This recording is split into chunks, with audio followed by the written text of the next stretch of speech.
Bonjour, aujourd'hui pour Basvel Autoservice, on va remplacer cette autoradio, donc vous voyez d'origine, excusez-moi pour le tremblement, par un modèle beaucoup plus intéressant et complet qui est celui-ci. Voilà, donc l'écran il est plus grand et en fait il ne va être plus être enfoncé, il va être un petit peu ressorti comme les nouvelles voitures. Donc on va commencer par le démontage.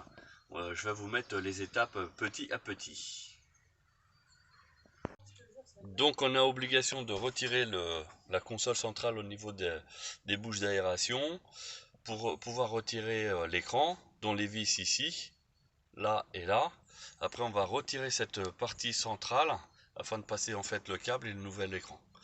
Donc toujours, je vais faire ça étape par étape. Voilà, comme vous avez vu, donc on a retiré l'écran central. Donc il y a, sur ce modèle là, il n'y a que deux câbles, c'est celui-ci et l'autre qui est là. Voilà. Parce qu'il faut savoir que chez BMW, malheureusement, il y a plusieurs modèles avec deux ou voire trois câbles. Donc à faire très attention parce qu'ils ne sont pas compatibles entre eux. Hein. Voilà, donc on va poursuivre. Voilà, donc là on continue. J'ai enlevé le reste de la partie centrale. Là, il ne reste plus que la partie de l'autoradio qui est visible en bas avec le lecteur DVD. Donc pareil, on va y aller à tatillon pour le sortir parce que c'est la partie la plus délicate de cette opération. C'est la partie en bas et pas la partie du haut. On poursuit étape par étape. Alors on a retiré le poste autoradio qui se trouve en bas. On a déjà mis l'adaptateur parce que chez nous on coupe pas les fils, on fait pas d'adaptation à la barbare. Donc vous voyez il y a un faisceau, donc ça c'est la prise d'origine ici. On a mis notre adaptateur pour que ça puisse se relier à l'autoradio.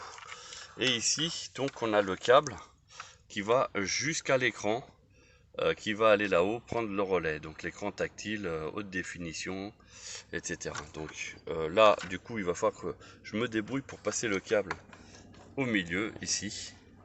Donc je vous dis pas que c'est pas mal serré, en espérant qu'il y a suffisamment d'espace pour que le câble il puisse passer en haut sans grosse difficulté. Bon, on va essayer de mettre ça en place, encore étape par étape. Je vous fais suivre avec des photos.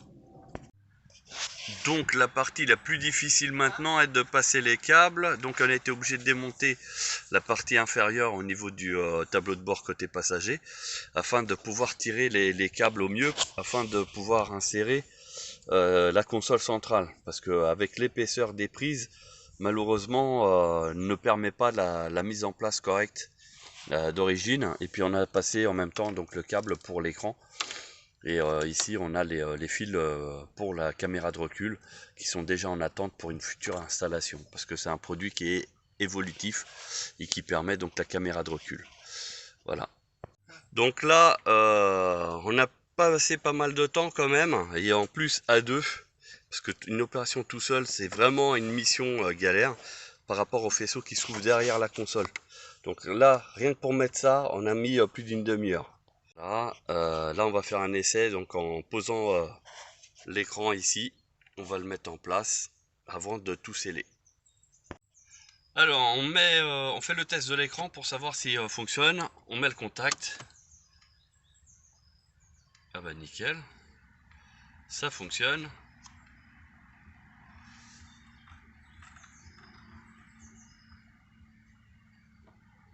Alors là, on sait pas, c'est peut-être de la musique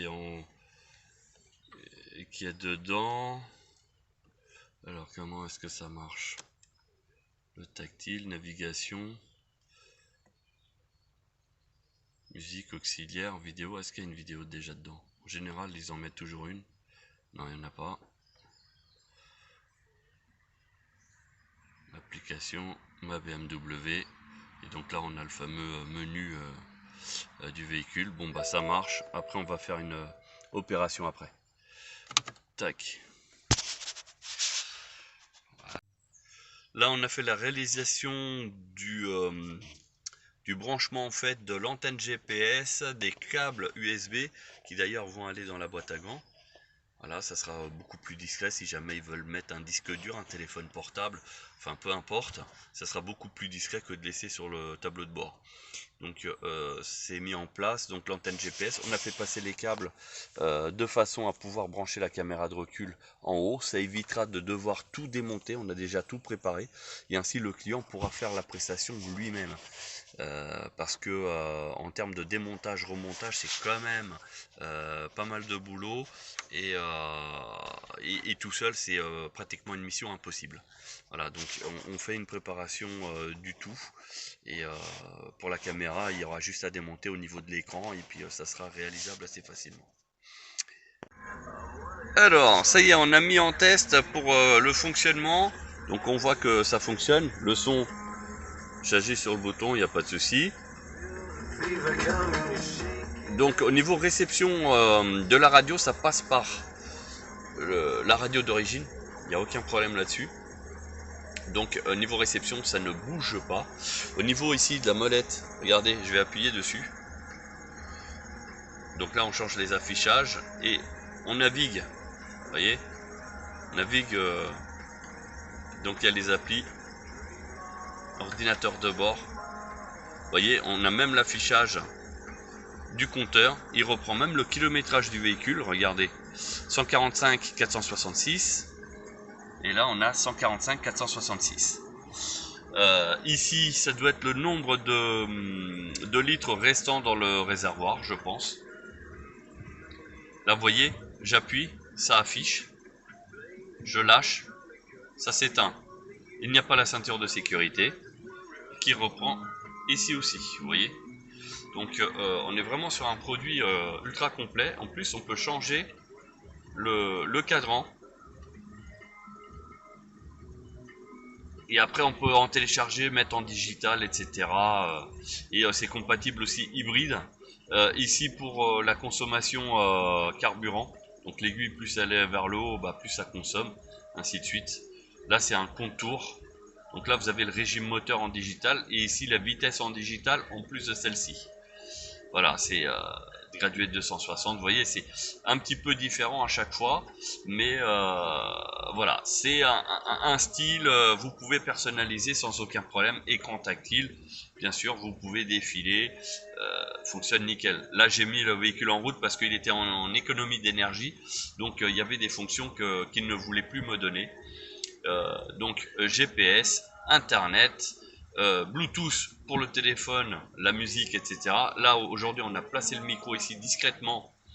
On a laissé suffisamment de câbles comme vous pouvez voir pour que le client puisse tirer dessus et le placer où il veut. En général on le place ici, mais ça veut dire qu'en règle générale c'est le conducteur qui est le seul audible entre guillemets. Si le passager veut parler, bah, étant là-bas, ça va être un peu plus compliqué. Voilà, donc auxiliaire, bien sûr. En fait, c'est par les USB, tout simplement, qu'on va mettre dans la boîte à gants. Donc les câbles, ils sont là. Il y en a deux USB. Vous voyez. On va les mettre dans la boîte à gants, ça sera discret. Bien sûr, la musique, c'est sur une carte mémoire ou disque dur, par exemple, notamment. Vous avez lecteur vidéo, hein, donc pour regarder des films, dessins animés, etc. Donc ça peut être bien. Bien sûr, Bluetooth à nouveau pour la musique, pour le téléphone, les fichiers qui sont internes de l'autoradio. Donc que ça soit audio vidéo, les applications que vous pouvez télécharger via internet, donc vous partagez votre internet de votre téléphone, l'écran lui va réceptionner le Wi-Fi et il aura internet et vous pouvez télécharger vos applications préférées directement sur l'écran. Ici les paramètres du véhicule, donc là la BMW, hein, d'ailleurs vous cliquez, vous avez le menu qui est contrôlable avec la molette, hein, regardez. Voilà, et donc là on est sur la radio d'origine.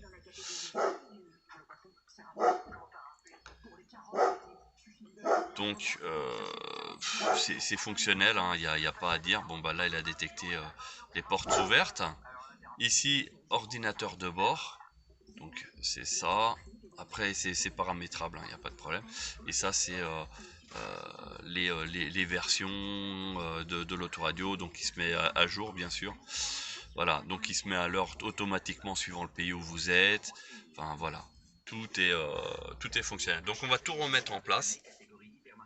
Donc je vous disais, c'est tout seul à faire l'installation, c'est réalisable, mais avec énormément de temps. Parce que là déjà à deux, on a passé beaucoup de temps dessus. Et il faut surtout beaucoup de patience parce que en termes de câblage, je ne sais pas si vous le voyez ici, c'est très juste pour passer des câbles de haut en bas. Cette console-ci, pour la remettre en place, c'est très compliqué tout seul. On perd beaucoup de temps, mais tout est réalisable hein, sans aucun problème. Voilà. Dire quoi d'autre? Bah que je vais finir et puis je vais vous présenter le produit terminé. Alors on est sur la partie remontage. Donc en fait on a changé un petit peu nos plans. Dans la mesure on devait mettre les deux prises USB dans la boîte à gants. Mais comme c'est un autoradio qui est CarPlay, donc en fait on a sorti l'USB tout en bas de l'autoradio ici. Donc je n'ai pas voulu percer parce que si le client il veut pas, il aura juste à dégreffer la console centrale et déplacer le câble où il veut. Donc le câble il est ici, pourquoi? Parce qu'en général quand on est conducteur, on veut mettre le téléphone portable le plus proche de la console centrale. C'est vrai qu'ouvrir la boîte à gants pour fouiller dedans c'est un peu compliqué, enfin ça voilà. Là c'est beaucoup plus pratique, donc au moins il y a l'USB qui fait CarPlay, donc il charge le téléphone mais aussi donc les informations des téléphones, des applications etc. qui s'affichent sur l'écran. Donc c'était beaucoup plus pratique de faire dans ce sens. Nous là on va tout remonter, on va tout remettre en place et on va vous faire une vidéo de l'ensemble. Voilà quand on allume l'autoradio ce que ça donne. Et on arrive au dernier menu. Donc là je mets la voiture en route. Et on va aller ici. Là. Comme ça vous allez voir de vous-même que le compteur est réagi avec l'autre. Attendez, tac. Donc là, quand j'appuie sur le frein, vous voyez, ça allume là-bas. C'est normal. Bon, les freins, ils sont violents. Hein. À peine on appuie. Vous voyez, l'aiguille, elle a décollé du zéro. Là, elle est à nouveau sur zéro.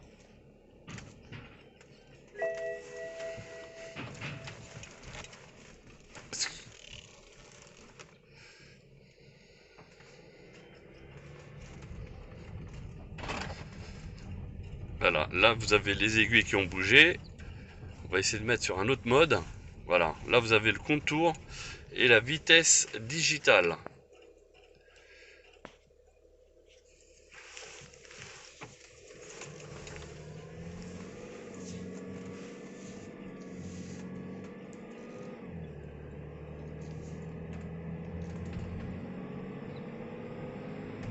Vous voyez, au niveau des deux compteurs, ça correspond bien à la même chose. Bon là c'est parce que j'ai pas la ceinture. C'est normal.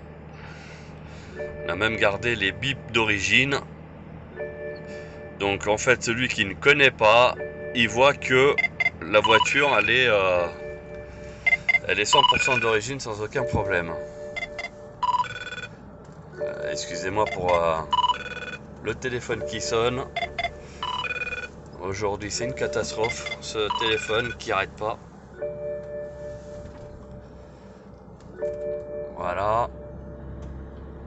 Et en plus il défile bien les kilomètres en bas. Vous voyez, 145, 467 maintenant. Donc ça, c'est pareil. Ça fonctionne. Il y a un autre mode. Je vais vous le mettre. Voilà, en bleu. Donc en fait, c'est la version pour économie de carburant. Parce que vous voyez l'aiguille bleue là, c'est l'espèce de contour mais qui fait aussi pour la consommation de carburant. Tant qu'on reste sur la partie basse, enfin la partie côté gauche ici, on est sur économie de carburant. Quand on est sur charge, donc juste au-dessus, ça veut dire que là, on commence à consommer un petit peu plus. Et après, dès que ça arrive de l'autre côté, là par contre, c'est il faut être le roi du pétrole. Il faut avoir des actions chez Total par exemple. Voilà. Donc là, on est en version économie de carburant. On est bien. Et on est bien en drive, parce qu'il marque la vitesse aussi. Quel rapport est engagé. 16 litres, je pense que c'est le nombre de litres qui reste dans le carburant.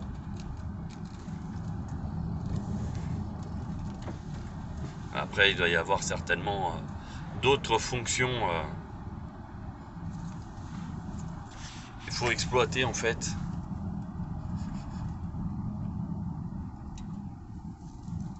Et voir s'il n'y a pas d'autres affichages. Enfin, il y a d'autres affichages qui sont téléchargeables sans aucun problème. Voilà, vous pouvez avoir tout en digital. Mais là, par défaut, il y en a 3 et vous pouvez sélectionner donc celui qui vous intéresse.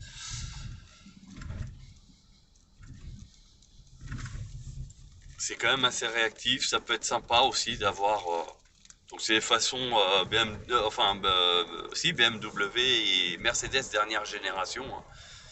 Donc voilà, et là on est en réel. Hein, donc après ce modèle-là, l'avantage c'est qu'on a la vitesse en digital, donc on sait réellement à combien on roule.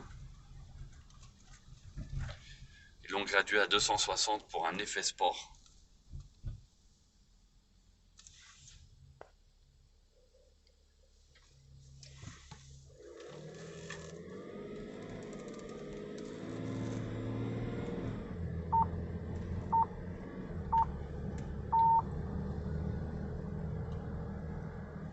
Là c'est parce qu'il est 15h, c'est le bip de chez BMW quand il arrive à 1h pile.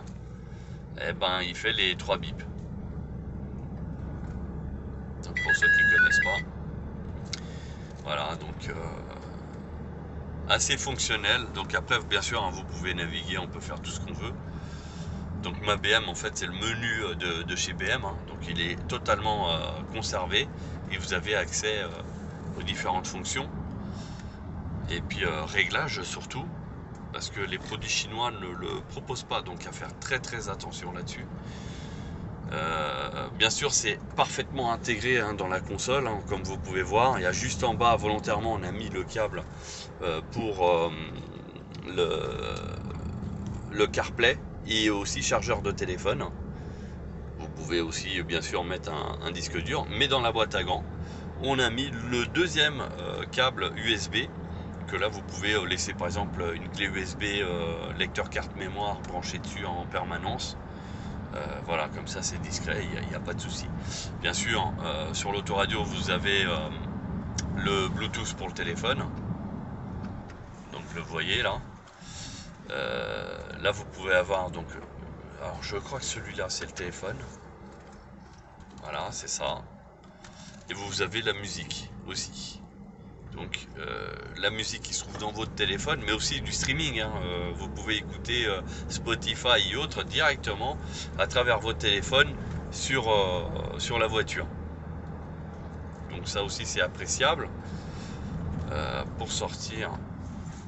Voilà, donc la vidéo c'est pareil, si vous en avez sur le téléphone, vous pouvez l'envoyer. Mais surtout tout ce qui est sur carte mémoire. Donc là par contre ça sera beaucoup plus opérationnel. Et on a désactivé la sécurité, ce qui fait que vous pouvez regarder une vidéo tout en roulant. Donc bien sûr cette fonction on l'a pas fait pour le conducteur, on l'a fait surtout pour les passagers.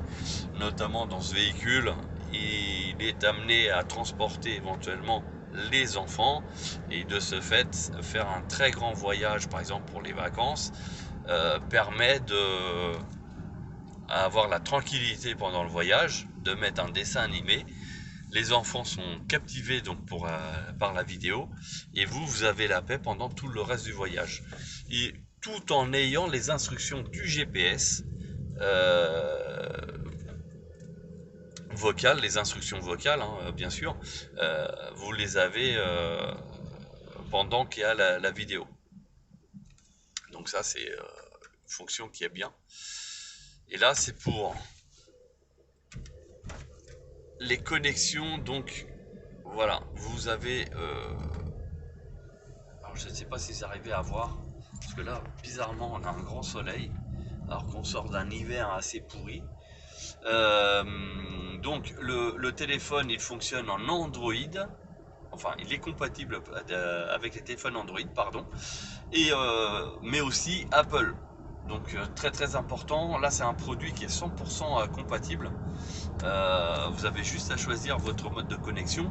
Pour le CarPlay, on vous préconise de le faire plutôt avec le câble USB, parce que ça permet de charger le téléphone, parce que de manière générale ça va puiser dans la batterie de votre téléphone portable et il va se vider un peu plus vite que d'habitude. Voilà, donc c'est pour ça on vous préconise le câble, et d'ailleurs on l'a mis facilement accès ici, de manière à ce qu'il soit assez proche aussi bien du conducteur que du passager. Le mettre dans la boîte à gants, ça aurait été un petit peu problématique. Voilà, donc on sort et là vous avez le reste, donc la navigation qui elle fonctionne à merveille. Donc je l'ai pas mise dès le départ parce qu'en fait à l'atelier je préfère que ça reste caché. Voilà, donc là on arrive au siège social, où on arrive où je donne rendez-vous à tous les clients, etc. Voilà, et là vous voyez, il fonctionne très bien. Donc là il est en affichage 3D, on peut le mettre en 2D, donc comme si c'était un papier en fait. Bien sûr les alertes radar, là vous voyez, là on a la vitesse de la partie de la route. Là il vient de passer à 50 parce qu'il y a quelques habitations. Voilà, il a repassé à 80.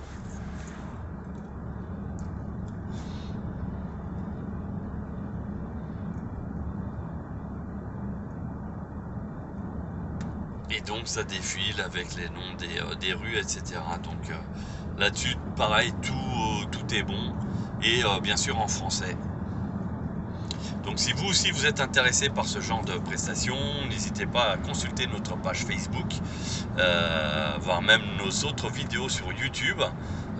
Si vous voulez suivre nos vidéos, n'hésitez pas à mettre un petit like et même à vous abonner à notre chaîne.